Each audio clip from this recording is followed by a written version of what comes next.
எசமா. எல்லாரையும் நல்லா வேலை வாங்கிட்டேன். அங்க கோதுமை மணிகள் எல்லாம் களஞ்சியத்துல கொட்டிட்டு இருக்காங்க எசமா. இந்த பெண் யார்? இவள் நம் பணியாட்களில் ஒருத்தியா? இதற்கு முன்னால் இந்த பெண்ணை நான் பார்த்ததே இல்லையே. ஆமாம், நீங்கள் அவரை எஜமான் என்கிறீர்கள், அவர் உங்களை எஜமான் என்கிறார். இதில் யார் எஜமான்? எனக்கு ஒன்றுமே புரியவில்லையே. புரியாம இருக்கிறது தான் நல்லது. எசமா, இவ பேரு ரூத். மாமியார் மெச்சின மருமவ, மோவாப் தேசத்து பொண்ணு.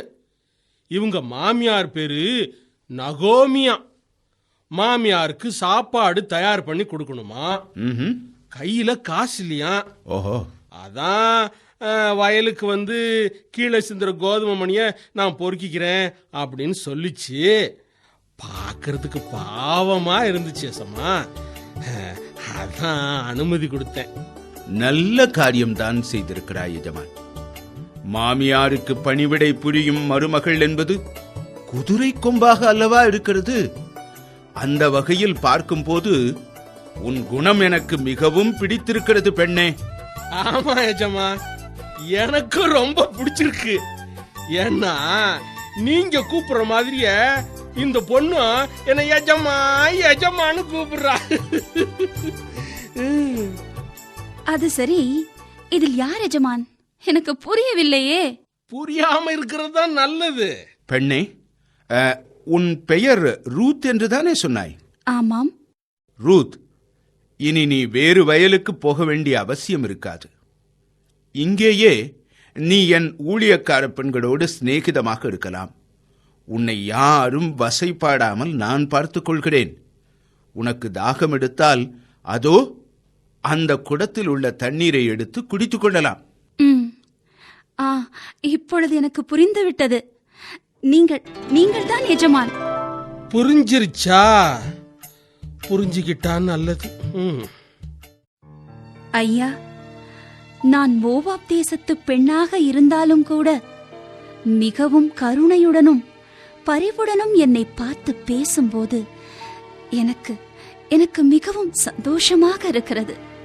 ரூத், உன்னுடைய நற்குணங்களை வைத்து பார்க்கும்போது நீ ஓர் உத்தமமான பெண் என்றே எனக்கு தோன்றுகிறது. நீ உன் தாய் தந்தையரை விட்டு உன்னுடைய பிறந்த வீட்டையும் மறந்து உன் உறவினர்களை விட்டு விலகி உன் மாமியாருக்காக நீ இதுவரை அறியாத ஓர் ஊருக்கு வந்து மாமியாருக்கு பணிவிடை புரிவதையே தன்னுடைய பாக்கியமாக கருதும் நீ உண்மையிலேயே ஒரு உத்தமிதானே. உன் செய்கைக்கு தக்க பலனை கர்த்தர் உனக்கு கட்டளையிடுவாராக. இஸ்ரவேலின் தேவனாகிய கர்த்தருடைய செட்டைகளின் கீழ் அடைக்கலமாய் வந்த உனக்கு அவராலே நிறைவான பலன் கிடைப்பதாக. ஐயா ஐயா, நீங்கள்தான் எவ்வளவு நல்லவர். நான் உங்கள் வேலைக்காரிகளுக்கும் கீழானவள். இருந்த போதிலும் நீங்கள் எனக்கு ஆறுதலாக பேசியது என் மனதை தொடுகிறது. கர்த்தர் உங்களோடே இருப்பார். சரியம்மா, நீ சாப்பிட்டாயா? வா வா, இந்த அப்பத்தை புசித்து பசியாற்றிக்கொள். வறுத்த கோதுமையால் செய்த இந்த உணவை சாப்பிடு. அட ஏனம்மா தயங்குகிறாய்? தயங்காதே. இந்த பழரசத்திலிருந்து கொஞ்சம் எடுத்துக்கொள்ளம்மா. நன்றி ஐயா, மிக்க நன்றி. இது என் மாமியாருக்காக சிறிது உணவை எடுத்து வைத்துக் கொள்கிறேன். அவர்கள் பசியாக இருப்பார்கள். உன்னை பார்த்தால் எனக்கு ஆச்சரியத்திலும் ஆச்சரியமாக இருக்கிறதம்மா. மாமியாருக்காக உணவை சுமக்கும் மருமகளை நான் இப்போதுதான் முதன்முறையாக பார்க்கிறேன் அம்மா. என்ன இருந்தாலும் அவர்கள் என் கணவரை 10 மாதம் சுமந்து பெற்றவர்கள் அல்லவா? என் கணவர் இருந்தால் அவருக்கு நான் பணிவிடை புரியத்தானே வேண்டும். என் கணவரின் இடத்தில் இப்போது என் மாமியார் இருக்கிறார்கள். அதனால் மாமியாருக்கு பணிவிடை புரிவதுதானே என் கடமை. மிக மிக மிக நன்றாக பேசுகிறாய் ரூத். நீ சரி, நீ போய் தானியங்களை பொறுக்கிக்கொள். எஜமான், அவளை யாரும் கடிந்து கொள்வதோ அவமானப்படுத்துவதோ கூடாது என்று எல்லா வேலையாட்களிடமும் சொல்லிவை. சரிங்க. அவள் மிக நல்லவளாக இருக்கிறாள். நல்லவர்களுக்கு உதவி புரிவது நமது கடமையப்பா. எனவே அவள் பொறுக்கிக் கொள்ளும்படிக்கு அவளுக்காகவே கோதுமை மணிகளை சிந்திவிட வேண்டும் என்றும் வேலையாட்களுக்கு சொல்லிவை. யாரும் அவளை அதட்ட வேண்டாம். என்ன? சரிங்க ஏசமா. சரி. ஆமாம் எஜமான், உன்னிடம் வெகு நாட்களாக ஒரு விஷயம் கேட்க வேண்டும் என்று நினைத்துக் கொண்டே இருந்தேன். நீ ஏன் இன்னும் திருமணம் செய்து கொள்ளவே இல்லை? அடையே ஏசமா, அதை பத்தி கேக்குறீங்க? அது ஒரு பெரிய கதை. கதையா?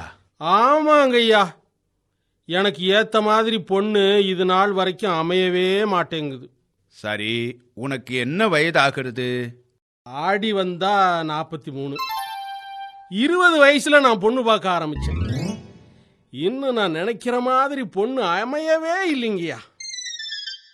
அப்படி எத்தனை பெண்ணைத்தான் நீ பார்த்தாய்?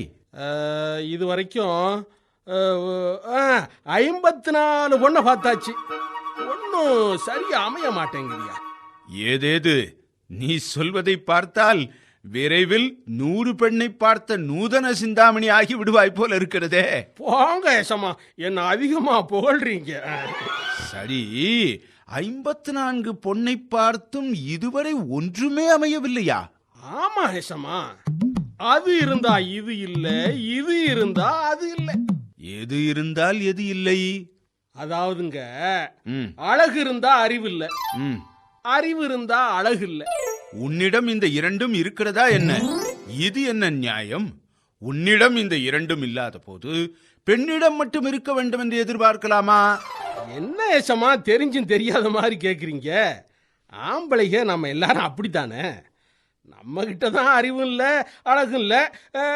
நமக்கு வர்ற பொண்டாட்டி கிட்டையாவது அறிவும் அழகும் எதிர்பார்க்கறதுல என்ன தப்பு? ஓஹோ, அப்படி சொல்கிறாயா?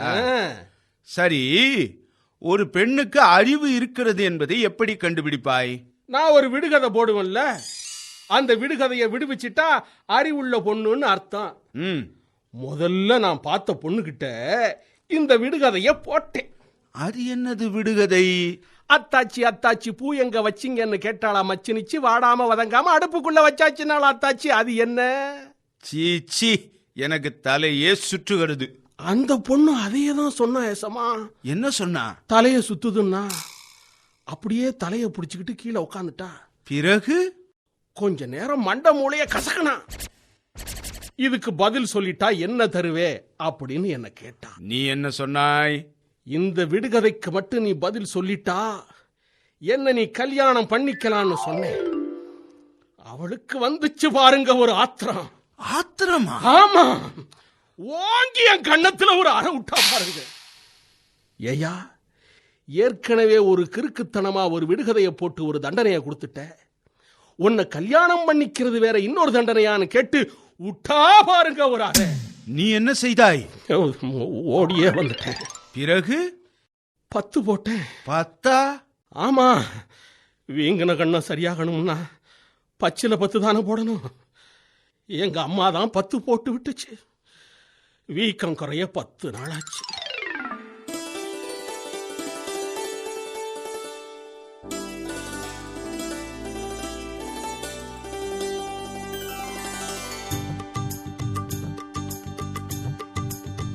என்ன தானியம் எல்லாம் பொறுக்கி முடிச்சிட்டியா? ஆமா ஆமா, இருட்ட ஆரம்பித்து விட்டதல்லவா.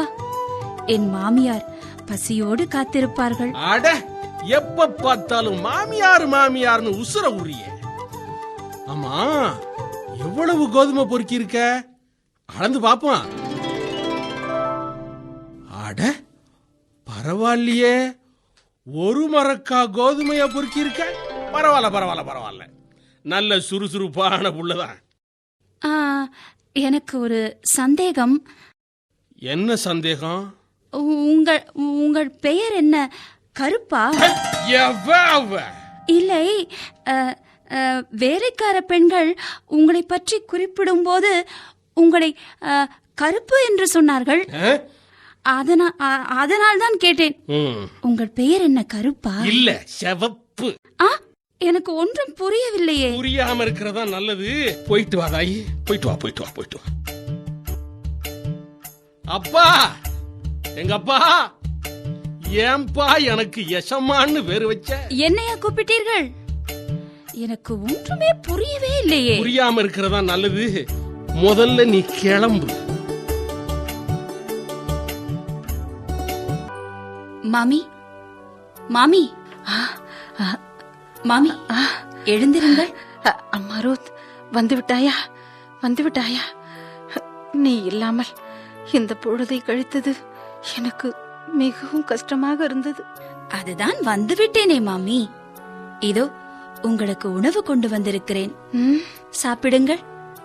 பசியாக இருப்பீர்கள் அல்லவா? இதோ இந்த பாத்திரத்தில் உள்ள தண்ணீரில் கையை கழுவிக்கொண்டு சாப்பிட ஆரம்பியுங்கள். கொடு.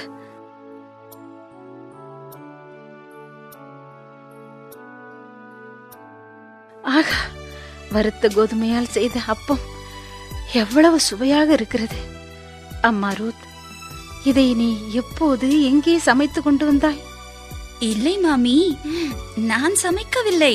பிறகு பக்கத்தில் உள்ள வயலுக்கு கோதுமை மணி பொறுக்க போயிருந்தேன் அல்லவா? அது போவாஸ் என்பவருடைய நிலம். என் மீது மிகுந்த இரக்கம் காட்டினார். அவர்தான் இந்த சாப்பாட்டை என்னிடம் கொடுத்து உண்ணச் சொன்னார். நான் சாப்பிட்டு விட்டு சிறிது உணவை உங்களுக்காகவும் எடுத்து வந்தேன். அப்படியா? கடவுள் அவரை ஆசீர்வதிப்பாராக. சரி, அந்த நிலத்தின் உரிமையாளர் பெயர் என்னவென்று சொன்னாய்? போவாஸ். ஓ, போவாஸ். அம்மா ரூத், அந்த போவாஸ் ஒரு வகையில் நமக்கு சொந்தக்காரர். ஆமாம், உன் மாமனாரின் தம்பி மகன். அந்த போவாஸ் சிறுவனாயிருக்கும் போதே எனக்கு தெரியும். நல்ல உழைப்பாளி, சேமிக்க தெரிந்தவன், மொத்தத்தில் ஒரு பக்தி உள்ளவன். ஆமாமி, அவர் என்னிடம் மிக கருணையோடு நடந்து கொண்டார். அறுவடை முடியும் மட்டும் என் வேலைக்காரிகளுடன் இருந்துவிடு என்று கூறியிருக்கிறார். அப்படியா? ஆமாம் ரூத், அதுதான் நல்லது என்று எனக்கு தோன்றுகிறது. வேறு ஏதாவது வயலுக்கு போய் நமக்கு தெரியாத எவரும் உனக்கு தீங்கு செய்து விட்டால், ஐயோ, அதை தாங்குவதற்கு என்னிடம் சக்தி இல்லை. அதனால் போவாஸ் சொன்னபடி அவன் வயலுக்கே சென்று அவனுடைய வேலைக்காரிகளுக்கு ஒத்தாசையாக இரு. சரி மாமி, அப்படியே செய்கிறேன். சரி, நேரமாகிவிட்டது. வா, தூங்குவோம்.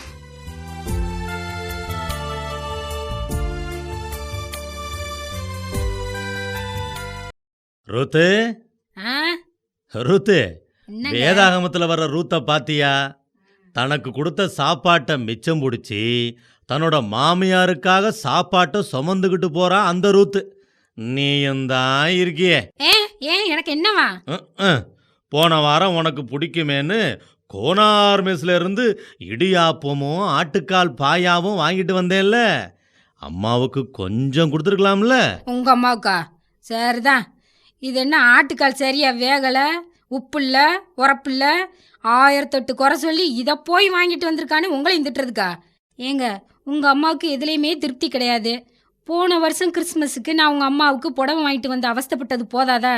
இது என்ன கலரு, சாணி கலர் மாதிரி இருக்குது, இது என்ன துணி, சல்லா துணி மாதிரி இருக்குது, இதை எவ்வளோ கட்டுவான்னு திரும்பி ஜவுளி கடைக்கு போய் மாற்றிட்டு வந்தும் அப்படியும் திருப்தி இல்லை. நீங்களே கடத்தெருவுக்கு வாங்க, உங்களுக்கு வேண்டியதை பார்த்து எடுத்துக்கங்கன்னு சொன்னால் என்னால் நடக்க முடியாதுன்னு சொல்லிடுறாங்க. நான் என்ன பண்ணுறதுன்னு எனக்கே தெரியலை. அம்மாடி அம்மாடி அம்மாடி அம்மாடி, பேசி முடிச்சிட்டியா? ஏன் அம்மாவுக்கு ஆட்டுக்கால் பாயா கொடுக்கலேன்னு கேட்டதுக்கு இவ்வளோ பெரிய விளக்கமா? நல்லா தான் பேசுறீங்க, ஆனாலும் உனக்கு வாய் பெருசுமா. இந்த வீட்டில் வாக்கப்பட்டதுக்கு வாய் இல்லைன்னு அவ்வளோதான். உங்க அம்மா வாயை விட என் வாய் பெருசு. அடடா, இதெல்லாம் டேப்பு வச்சா அளந்துகிட்டு இருக்க முடியும்? தெரியாம கேட்டுட்ட, உற்றுதாயி. சரி சரி, அந்த பைபிள்ல வர்ற ரூத்து மாமியார் அவளை கவனிச்சாலே அந்த மாமியார் அவளுக்கு என்ன செஞ்சா அத சொல்லுங்க. அப்படி கேளு. வாருங்கள் ஆராப்பு சித்தி. நன்றாக இருக்கிறீர்களா? சித்தப்பா, பிள்ளைகள் யாவரும் சுகமா? எல்லோரும் நலமாக இருக்கிறோம். உன் மருமகள் ரூத் இன்றும் போவாசின் வயலுக்கு சென்றிருக்கிறாளா? ஆமாம் சித்தி. வயலிலிருந்து கோதுமை கொண்டு வருவாள். பிறகு அதை வறுத்து மாவாக்கி அப்பம் செய்து சாப்பிடுவோம். அதற்காகத்தான் வெங்காயம் நறுக்கி கொண்டு இருக்கிறேன். ஏதோ காலம் ஓடிக்கொண்டு இருக்கிறது. அவளுக்கு நான் துணை, எனக்கு அவள் துணை. அட, இப்படி ஒரு மாமியார் மருமகளை பார்ப்பது ஆச்சரியமாக இருக்கிறது. நீங்கள் தான் ஒருவரை ஒருவர் எப்படி அன்பு செய்து கொண்டிருக்கிறீர்கள். ரூத் உன்மேல் கொண்டிருக்கும் மரியாதையும் பற்றும் அளவிடற்கரியது. ஆமாம் சித்தி. ரூத் என் மருமகளாக வைத்ததற்கு நான் மிகவும் கொடுத்து வைத்திருக்க வேண்டும். சரி நகோமி, ரூத்துக்கு இப்போது என்ன வயது இருக்கும்? 32 வயதாகிறது. பாவம், இந்த இளம் வயதிலேயே அவளுக்கு விதவை கோலம். ஏன் நகோமி, அவளுக்கு மறுமணம் செய்து வைக்க நீ முயற்சி எடுக்கவில்லையா? மறுமணம் முடித்து கணவன் வீட்டுக்கு சென்று விட்டாள். என்னை பிரிய நேரிடுமே என்றும் என்னை கவனித்துக் கொள்ள வேறு யாரும் இல்லை என்பதாலும் அவள் மறுமணம் புரிய விரும்பவில்லை போலும். ஆனால் உன் குலத்திற்கு ஒரு வாரிசு தேவையில்லையா? கட்டாயமாக தேவைதான். ஆனால் என்ன செய்வது என்றுதான் எனக்கு ஒன்றுமே விளங்கவில்லை. எனக்கு ஒரு யோசனை தோன்றுகிறது. சித்தி, போவாஸ் நம்முடைய உறவினன். உன் கணவரின் தம்பி மகன் என்றால் உன்னுடைய மகனைப் போலத்தானே. போவாஸ் நல்லவன். பேசாமல் போவாசுக்கு ரூத்தை மறுமணம் செய்து வைத்து விடு. நீயும் அவர்களோடு இருந்து விடலாம். ரூத்தும் உன்னை பிரிய வேண்டிய நிலை வராது. நீங்கள் மூவரும் ஒரே குடும்பமாக மகிழ்ச்சியாக வாழலாமே. நீங்கள் சொல்வது நல்ல யோசனையாகத்தான் தோன்றுகிறது. ரூத்துக்கு இனிமையாக வாழ வேண்டிய வயது. அவளுக்கு இனியாவது இனிமையான இல்லறம் வாய்க்கட்டும். ஆனால் போவாஸ் இதற்கு சம்மதம் தர வேண்டுமே. பேசாமல் நான் சொல்வது போல் செய்.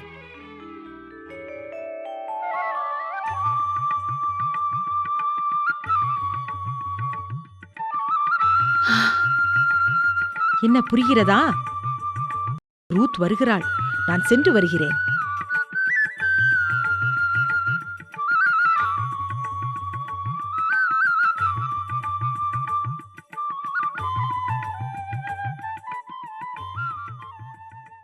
மாமி, வெங்காயம் நறுக்கியாகிவிட்டதா?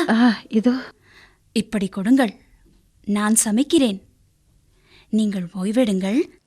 அம்மா ரூத், நான் ஒன்று சொல்வேன். நீ மறுக்காமல் அதை செய்ய வேண்டும். நீங்கள் சொல்லிய காரியத்தை நான் என்று மறுத்து பேசியிருக்கிறேன் மாமி.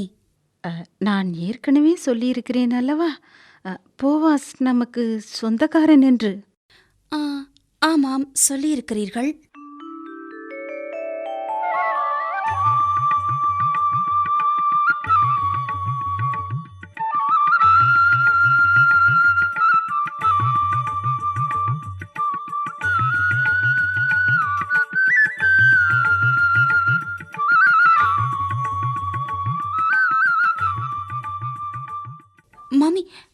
மாமி, இதையெல்லாம் செய்வதற்கு எனக்கு தயக்கமாக இருக்கிறது.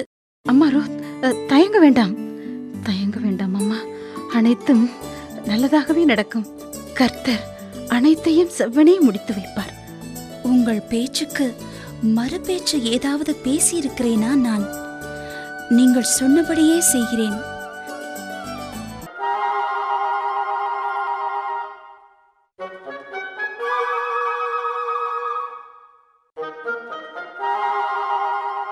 என்ன எசமா, உன்கிட்ட கேட்கணும்னு நினைச்சேன். இந்த அறவாங்கின கதைக்கு உன்னோட அம்மா என்ன சொன்னாங்க? இனிமே விடுகதையெல்லாம் போடாத, உனக்குத்தான் ஆபத்து. பேசாம நம்ம குடும்பத்துக்கு ஏத்த மாதிரி ரபேக்கா மாதிரி ஒரு பொண்ணு பாருன்னு சொன்னாங்க. ரபேக்காவா? அதாவது ஆபிரகாம் தன் மகன் ஈசாக்குக்கு பார்த்த பெண் ரபேக்காவை போல. ஆம் எசமான். அதாவது எந்த பெண்ணுக்கு இரக்க சுபாவமும் உழைப்பு திறனும் இருக்கிறதோ அவள்தான் தன்னுடைய எஜமானர் குடும்பத்திற்கு ஏற்ற மருமகள் என்பதை தெரிந்து கொள்ள எலியேசர் இப்படி செய்தார். அதே மாதிரி ரெபேக்கா போன்ற பெண்ணை தேடித்தான் நீயும் போனாயா? ஆமா ஏசமா, நான் என்னோட 2 கழுதைய மட்டும் கூட்டிக்கிட்டு பக்கத்து ஊருக்கு பொண்ணு பார்க்க போனேன். கழுதையா? ஆமா, நம்ம கிட்ட ஏது ஒட்டகம், நம்ம கிட்ட இருக்கிறது கழுதை தானே, அதுவும் காலொடிஞ்ச கழுதை. காலொடிஞ்ச கழுதையா? ஆமா ஏசமா, அப்பத்தானே பொண்ணுக்கு இரக்க சுபாவம் அதிகமாகும். சரி, அப்படியாவது பெண் கிடைத்ததா? எங்க கிடைச்சிச்சு? அது இருந்தா இது இல்ல, இது இருந்தா அது இல்ல. எது இருந்தா எது இல்ல? இரக்க சுபாவம் இருந்துச்சுன்னா உழைக்கிற திறன் இல்ல, உழைக்கிற திறன் இருந்தா இரக்க சுபாவம் இல்ல. எப்படி அதை கண்டுபிடித்தாய்? ஏசமா, பக்கத்து ஊருக்கு என்னோட காலொடிஞ்ச கழுதையை இழுத்துக்கிட்டு போனேன். அங்க ஒரு கிணத்துல ஒரு பொண்ணு தண்ணி இறைச்சிக்கிட்டு இருந்துச்சு. பார்க்கறதுக்கு கொஞ்சம் சுமாரா இருந்துச்சு. அந்த பெண்ணின் பெயர் என்ன? என்ன வேலை செய்கிறாளாம்? விசாரித்தாயா? விசாரிக்காம விடுவனா? அவ பேரு குப்பக்கா. அந்த ஊர்ல குப்பை பொறுக்கிற வேலை. ஓ, குப்பை பொறுக்கும் அக்கா குப்பக்கா. ஆ. சரி.